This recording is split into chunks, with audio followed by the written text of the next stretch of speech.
La extrema pobreza arrebata cada día los derechos más elementales de millones de personas en todo el mundo. Cada 6 segundos un niño muere de hambre sin haber llegado a cumplir los 5 años y en muchos casos sin haber tenido nunca acceso al agua potable. Con estas dramáticas cifras comienza el lunes en Nueva York la Cumbre de Naciones Unidas dedicada a revisar el grado de cumplimiento de los objetivos del milenio. Quedan solo 5 años para que la comunidad internacional intente derrotar a la pobreza, la desigualdad y el hambre. Una carrera contrarreloj que aporta algunos datos para la esperanza. Según el último informe de la FAO, por primera vez en poco más de una década, la desnutrición ha descendido en el mundo. En septiembre de 2000, la Asamblea General de la ONU fijó 8 objetivos para erradicar o reducir las principales lacras sociales del planeta en el plazo de 15 años. Entonces, 147 jefes de Estado o de Gobierno se hicieron una enorme foto de familia. Y por una vez, todos tenían motivos fundados para sonreír, porque acababan de aceptar el mayor reto de la historia.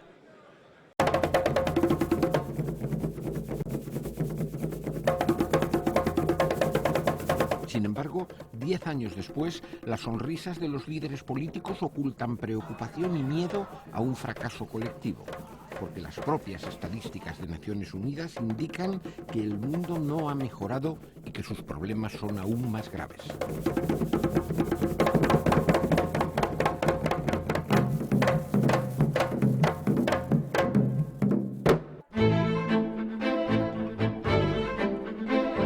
Cuando acabábamos de cruzar la frontera mítica del año 2000, la vieja utopía de un mundo mejor parecía alcanzable como meta común de las naciones. Y los llamados objetivos del milenio se convertían en el primer programa político universal para realizar el sueño de mejorar las condiciones de vida en el planeta en una fecha concreta, el año 2015.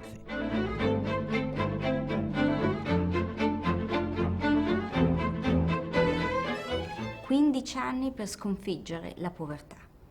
Son 15 años para derrotar a la pobreza. Este sueño, esta visión, se ha codificado en 8 objetivos que hablan de vencer el hambre, la pobreza, las desigualdades de género, garantizar el acceso a la educación primaria a los niños y, sobre todo, a las niñas, parar las enfermedades y garantizar un desarrollo ambiental sostenible. Alle bambine, fermare le malattie, garantire uno sviluppo ambientale sostenibile. Y luego está el octavo objetivo, que consiste en las responsabilidades de los países más ricos, dar más y mejores recursos para vencer la pobreza y para que estos países puedan dedicarse a estos compromisos.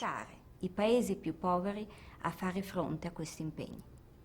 La simple existence de ces buts du millénaire. La simple existencia de esos objetivos del milenio tiene algo de formidable, algo de revolucionario, porque por primera vez en toda la historia de las Naciones Unidas, en septiembre de 2000, 147 jefes de Estado de los 192 países que forman parte de las Naciones Unidas se reunieron en Nueva York e hicieron inventario de las 8 principales tragedias que afligen a la humanidad al comienzo de este milenio.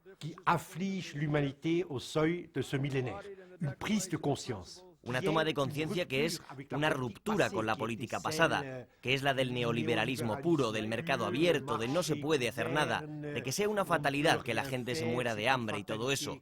No.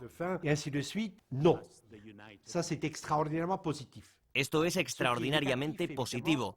Lo que es negativo, evidentemente, lo que es incluso peligroso, es que si para 2015 en ninguno de los 8 puntos se ha logrado un progreso significativo, las Naciones Unidas quedarán desautorizadas.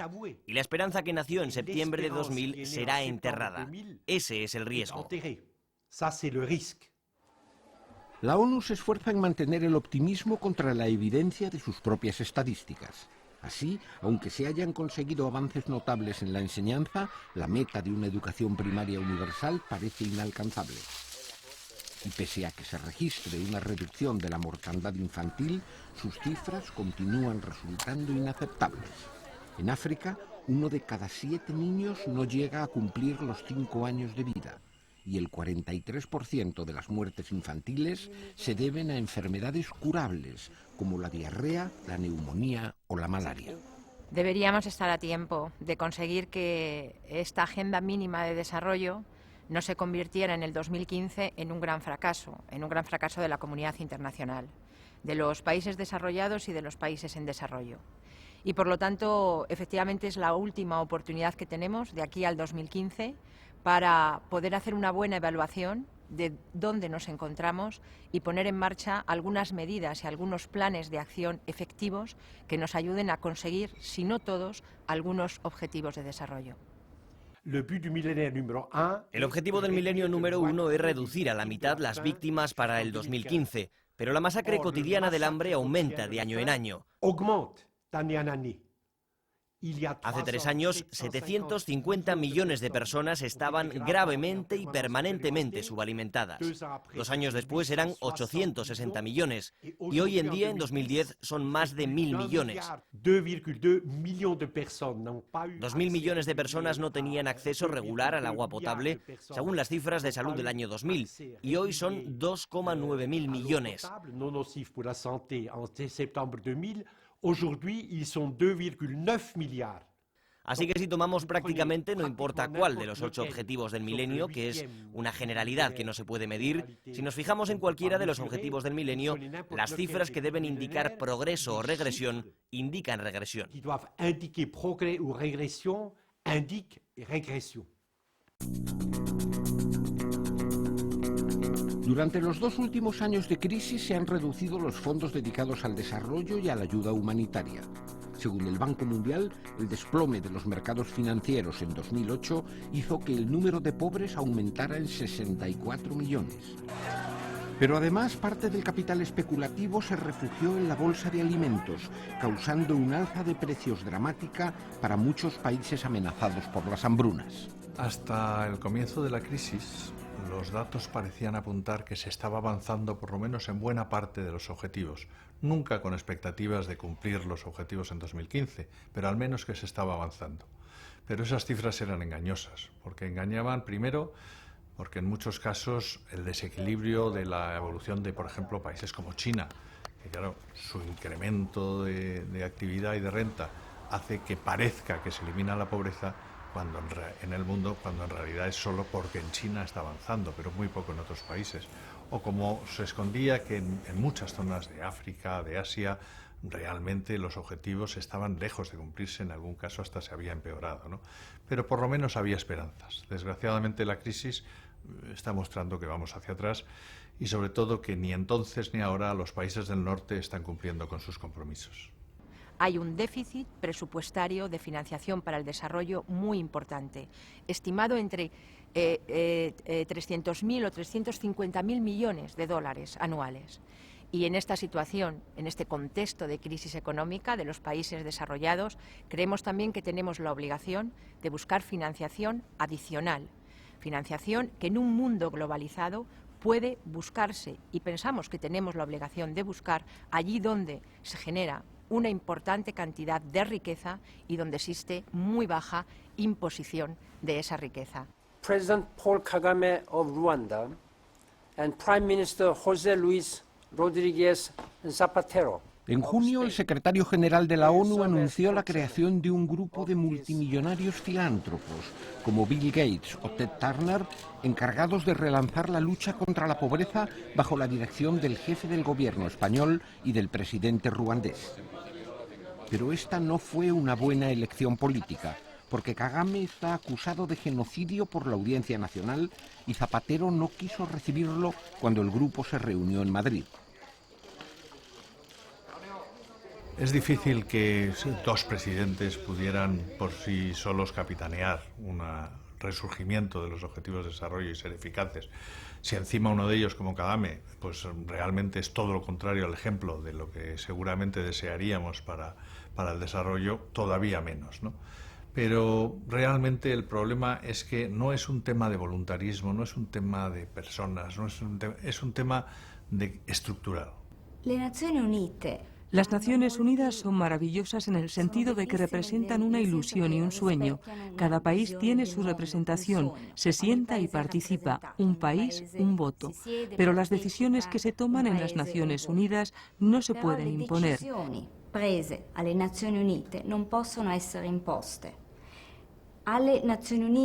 En las sesiones participan los ministros de Exteriores, de Educación y de Sanidad, pero no participan ni los ministros de Economía, ni de Comercio e Industria. He aquí la gran debilidad. Hablar de estos temas con representantes políticos que cuando vuelven a casa no pueden llevarlos a cabo, de alguna manera es una pérdida de tiempo. Y no tenemos tiempo que perder. In qualche modo una perdita di tempo e non abbiamo questo tempo da perdere. Y el drama, verdadero drama, es que las Naciones Unidas, que son, repitámoslo, encargadas del bien común por la voluntad del pueblo, no tienen el poder de imponer ese bien común a los verdaderos amos del mundo, que son las sociedades multinacionales.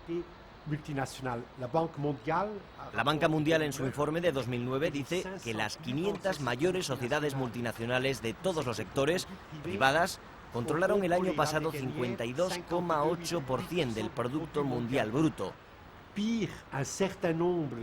Peor aún, hay cierto número de organizaciones que pertenecen a las Naciones Unidas, como el Fondo Monetario Internacional, el Banco Mundial, o que están asociadas como la Organización Mundial del Comercio, que son sociedades mercenarias.